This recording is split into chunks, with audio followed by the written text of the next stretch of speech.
Hello, Internet world. Rules of the liberty movement. Do not expect to make friends in the liberty movement. You only have liberty acquaintances in the liberty movement.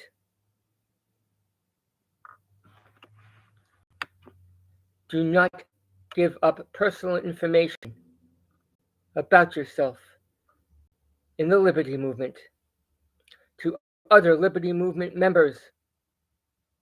It will only weaken the movement.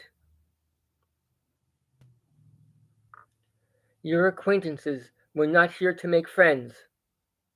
We're here to extend liberty for the sake of our progeny, regardless one's hue.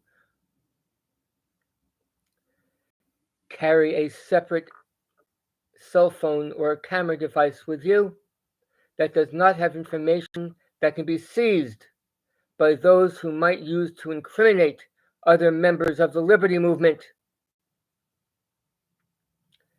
Keep those numbers and names separate and do so thoughtfully.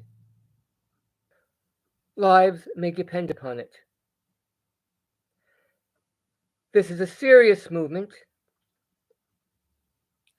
just as the movement to turn away tyranny during the time of King George III, so too the formation of our government was made with blood by reasonable individuals.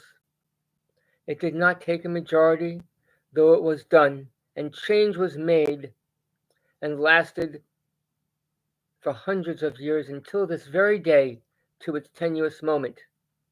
We are not here to make friends. Loose lips sink ships. This must be a multifaceted movement, not just geared toward the isolated echo chamber within our own First Amendment community. It has to be extended beyond to the general public, where we must win their hearts and minds in greater percentages year in, year out. If, for example, it's only 4 or 5% who have any awareness of what people in the First Amendment advocacy, observer, constitutional liberty movement, whatever name you wish to call it, is still as sweet to me, and I hopefully is to you. It's semantics. It's mental masturbation. Keep your eye focused on the goal. Set aside cliques. Set aside dramas until liberty is secured for our progeny. Trust but verify, even if things were running smoothly. Remember, the reason that we got into this situation to begin with is that we took our eye off the ball. It's our fault. No one else's. It's my fault. It's your fault. And your fault.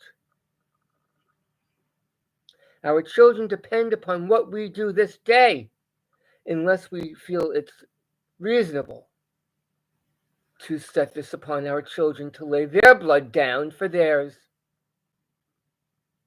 That's our job if need be. Hopefully that day will never come, but I think we all feel that it may be getting closer, and we must be prepared. The old Boy Scout saying, "Woe be gone to the Boy Scouts," which had housed in the old Johnson & Johnson pharmaceutical building in North Brunswick. America, how times change over the decades. But that motto still stands: be prepared, shortband radio, for measures and countermeasures that they come about from time to time. It's up to you and to have others take out that banner until we have secured liberty. We're not here to make friends. It's not a social gathering.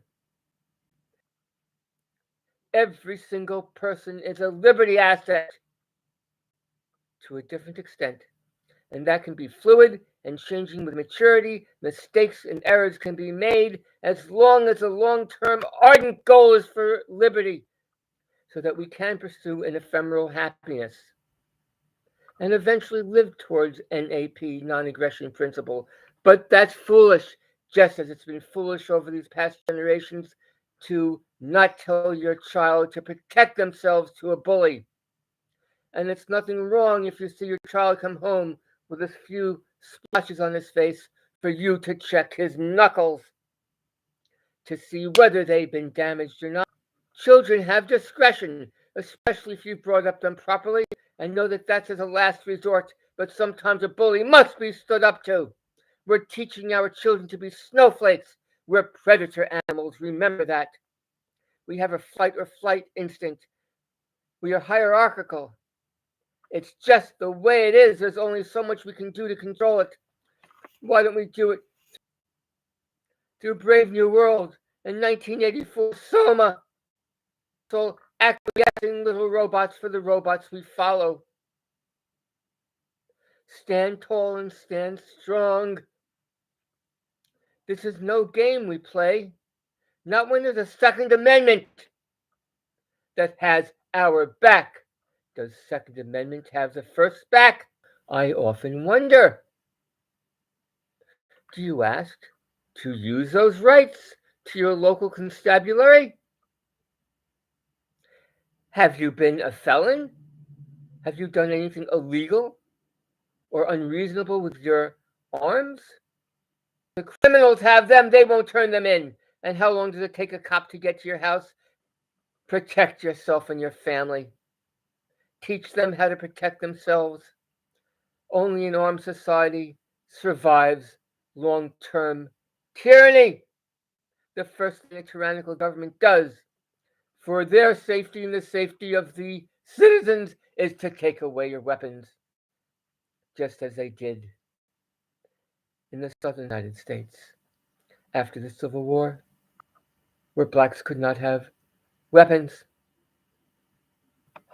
We don't want to have to use them. Do you think those truckers would have gotten their way on 122, 50 miles long of truckers hunkering, as Trudeau says? Trudeau calling them Nazis because he saw a single Nazi flag. No doubt all of us would denounce Nazism as we would any horror against another human being. In large numbers, there are always bad apples, but don't make it hyperbole to destroy the group that's being reasonable, protecting liberty because they cherish it enough to stand up against tyranny and be willing to spend blood to do so. That's why the cops withdrew. As long as there's a Second Amendment and possibly armed, reasonable individuals who are past the point of peaceability because their grievances and redresses have been ignored of governments, of politicians, of elite, of some sheeple, of mainstream media, trying to take away our guns and our cameras. It's a brave new world we stand on that precipice. Look how quickly things moved. Your heart should have dropped into your stomach. We are not friends. We are reasonable citizens who believe in the First Amendment and the Second Amendment, regardless through the persons among them, to reform a government, if we so desire, if we find it necessary, if tyranny has gotten too much and too out of hand, which was our fault. Don't let it happen again. Have a separate camera. Learn shortwave radio. You never know what might happen. Stock up on foods. Know how to repair an automobile. Train your own children in education or take over those school boards. I'm your liberty friend. I'm not your friend. I don't want to know about you. Don't tell me about you.